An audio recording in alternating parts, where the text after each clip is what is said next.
اس میں وہ جو 7 قسم کے انسان ہیں جن کو اللہ قیامت کے دن خاص اپنے عرش کے سائے تلے جگہ دے گا، ان میں سے ایک وہ بھی ہے رجل ذکر اللہ خالیا ففاضت عیناہ، تخلیے میں، علیحدگی میں، خاموشی سے جب وہ بیٹھا ہوا تھا اس نے اللہ کو یاد کیا اور اللہ کی محبت اور اللہ کی خشیت سے اس کی آنکھوں سے آنسو بہہ نکلے۔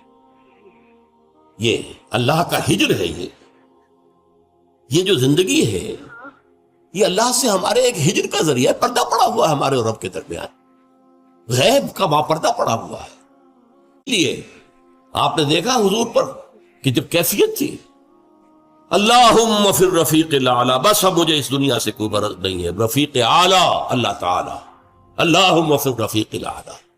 اب تو بس یہ جو بھی، حالانکہ حضور کے لیے تو اس دنیاوی زندگی میں بھی حضوری ہی حضوری تھی۔ آپ فرماتے ہیں ابھی تو عند ربی، میں رات گزارتا ہوں اپنے رب کے پاس، وہ یطعمنی ویسقین، وہ مجھے کھانا کھلاتا پلاتا ہے۔ اس لیے کہ جب آپ روزے رکھتے تھے 2 دن کا روزہ، 3 دن کا روزہ، کہ شام کو افطار نہیں کیا بلکہ وہی روزہ رات میں بھی چل رہا ہے، پھر اگلے دن شروع ہو گیا وہ روزہ چل رہا ہے 2 دن 3 دن، جس کو صوم وصال کہتے ہیں۔ صحابہ کو آپ نے سختی سے روک دیا، مت، ہرگز نہیں۔ جب انہوں نے کہا حضور آپ کرتے ہیں، آپ ہمیں کیوں روک رہے ہیں؟ فرمایا ایکم مثلی، تم میں سے کون ہے مجھ جیسا؟ ابھی تو عند ربی، میں تو اپنے رب کے پاس رات گزارتا ہوں۔